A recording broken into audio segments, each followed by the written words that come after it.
Бүгүнкүгө алынган акыркы жаңылыктар топтому.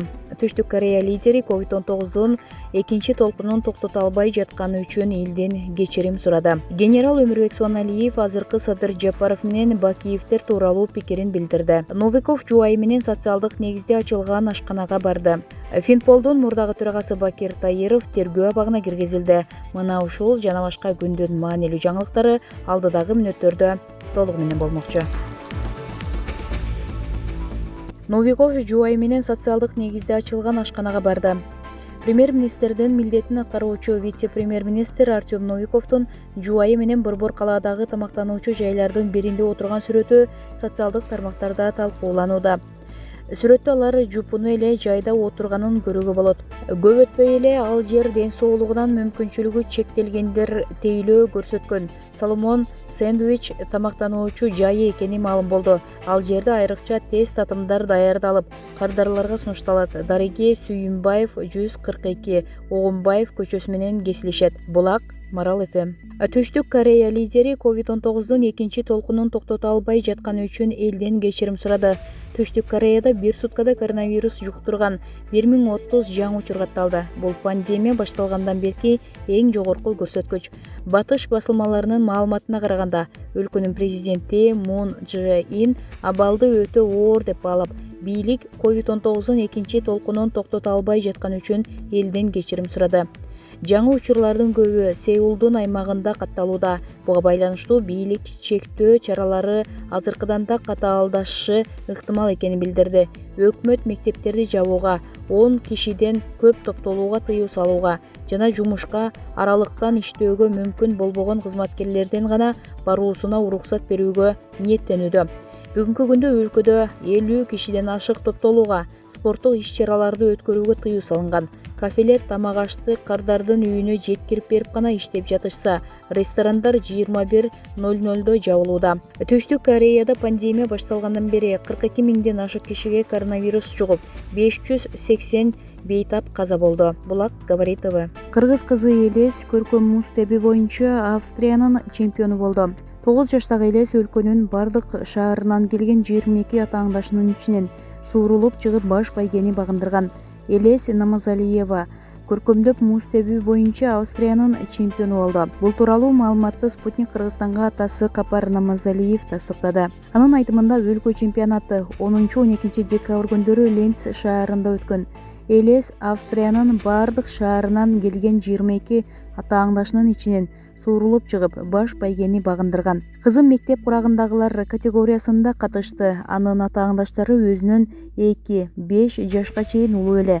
Элес эң кичүүсү болду. Ошого карабай биринчи орунду багындырып бизди кубандырды. Анын бул чемпионатка кие турган көйнөгүн атайын буйртма берип Бишкектен тектиргенбиз, деди Намазалиев.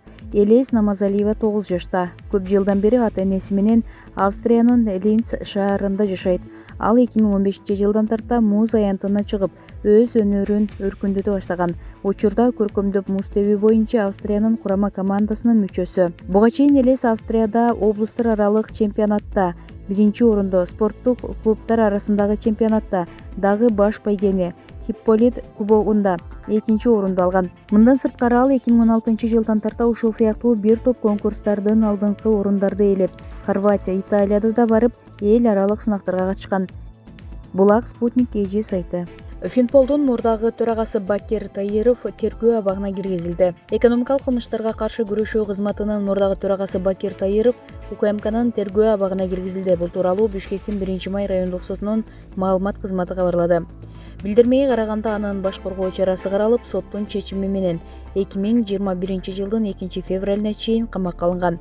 Таиров октябрь айындагы парламенттик шайлоо алдында саясий партиялардын бирин каржылоо керек деген шылтоо менен мамлекеттик органдардын башчысын ири суммадагы акча которууга мажбур кылган деп УКМК тарабынан кармалган. Булак, Спутник KG. Президенттик шайлоодо 11 миңге чукул милиция коомдук коопсуздукту сактайт. Президенттик шайлоодо 11 миңге чукул милиция коомдук коопсуздукту сактайт. Бул тууралуу Ички иштер министрлигинен билдиришти. Ички иштер министрлиги шайлоо компаниясынын жүрүшүндө ыкчам кырдаалды анализдөө менен бирге мыйзамдуулукту сактоо багытында мыйзам чегинде ыкчам чечимдерди кабыл алууну уюштурат. Кызматкерлерге үгүттөө жана шайлоо учурунда жарандардын укугун жана коопсуздугун, коомдук тартипти сактоо менен гана ишмердүүлүгүн жүргүзүп, шайлоо участкаларынан көзөмөлдөп, тартип бузууларды болтурбоо, анын алдын алуу иштерин күчөтүп, шайлоо комиссияларынын ички ишине кийлигишпөө тапшырмаларын берди. Республика боюнча 2420 шайлоо участкаларында коомдук тартипти 11.000 чукул милиция кызматкери камсыздайт. Ар бир шайлоо участкаларында милиция кызматкерлери жана жооптуу жетекчи бекитилди. Президенттик шайлоо референдум менен бирге 10 январда өтөт. Булак 24 kg. Генерал Өмүрбек Соналиев азыркы Садыр Жапаров менен Бакиевдер тууралуу пикирин билдирди. Өмүрбек Исакович: азыр Садыр Жапаровдун душмандары Садырдын артында Бакиевдер турат. Ошолор каржылап колдоп жатат. Алар Садыр бийликке келгенде өлкөгө кайтып келишет, баарынан өч алат деген сымал маалыматтарды таркатып, калктын караңгы катмары аларга ишенип жатышат. Же чын эле ошондойбу? Садыр Жапаровдун артында Бакиевдер турабы? Эми ал 10 жылдан бери улам бир окуяга ылайыктап айтылып, кайталанып келе жаткан, убактылуу өкмөтчүлөр чыгарган бир ушак. Бакиевдер бул өткөн чак. Алар эми кыргыз саясатына эч качан кайтып келе алышпайт. Ал тургай өлкөгө жакынкы жылдарда жөнөкөй жаран катары кайтып келиши да өтө күмөн. Алар Кыргызстандан кеткенине 10 жылдан ашты. Эми алардын Кыргызстанга же кыргыз саясатына тийгизген таасири нөлгө барабар. Бизде кызматтан кеттиби, статусуңду жоготтуңбу бөттү. Сени эч ким мурункудай укпайт. Алар бөтөн жерлерде бөтөн турмушка, маданиятка, экономикага ылайыкташып алышты. Үйлөрдү салып отурукташты. Кыргызстандан 10 жыл мурун кеткен Бакиевдер эмес, ушул жерде эле калган Алмазбек Атамбаев деле кызматтан кеткенден 6 айдан кийин эч ким укпай калды. Ал тургай өзүнүн СДБК партиясынын мүчөлөрү өзү тизмесин текшерип, добро берип, парламентке алып келген 120 депутат угушпай, ага каршы добуш беришти. Андан экс-президенттигин статусту алып салып, милициянын деңгээлине салып беришти. Ишенген генералдары Абдил Сегизбаев менен Болот Сүйүнбаев жаңы бийликтен коркуп, Атамбаевдин сотуна аны колдоп, бир басып барып коюшкан жок. Алыстагы Бакиевдер тургай, эсепсиз бай Атамбаев ошончо акчасы менен жана башка ресурстары менен өз жеринде душмандашкандан кийин бийликтеги Сооронбай Жээнбековго 3 жыл бою эч нерсе кыла албай койду.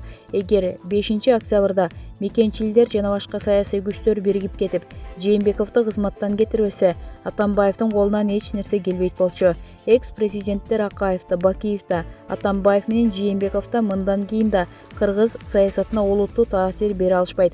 Эми Садыр Жапаровдун доору башталды. Менин оюмча саясаттын ысыгына күйүп, суугуна тоңгон, түрмөгө түшүп чыккан, түрмөдө олтурганда атасы, апасы, уулу каза болуп, 3 жакын адамынан айрылып, бийлик 7 тууганын куугунтуктап, камап, балдарын сабап, азабын сезген, 10 күндүн ичинде түрмөдөн чыгып, өлкөдөгү эң жогорку даражага жеткен Садыр өлкөнү адилеттүү жол менен башкарууга аракет кылат. Мен өзүм да 2 жолу камалып чыккам. Абактан чыккандан кийин адамдын адилеттүүлүккө болгон көз карашы кескен өзгөрүп, обостренное чувство справедливости синдрому пайда болот. Садыр Жапаров президент болуп шайлангандан кийин Бакиевдер тургай, жанындагы жакын досторун да укпай, өз алдынча көз карандысыз саясат жүргүзгөндөрүнөн мен шек санабайм. Акыркы 8 жылдан бери ал түрмөдө, чет өлкөлөрдө, кайрадан түрмөдө болуп жүрүп, эч кандай саясий интригаларга, коррупциялык схемаларга, Матраимовдун тойлоруна катышкан жок. Натыйжада эч кимге карыз эмес, арты таза. Аны азыр эл колдоп турат. Муну кыргыздар ооматы келди деп коет. Адамдын ооматы келгенде Бакиевдер тургай, Машаякты да укпайт. Ушул жерде турган Атамбаевди укпаган кыргыздар алыстагы Бакиевди угушмак беле. Мындай учурда адамды кайдагы бирөөлөр эмес, ооматы колдойт. Мындай Бакиев келатат деген чача-пача ушакты убактылуу өкмөттөгүлөр калктын караңгы катмары үчүн ойлоп таап, 10 жылдан бери таратып келишет.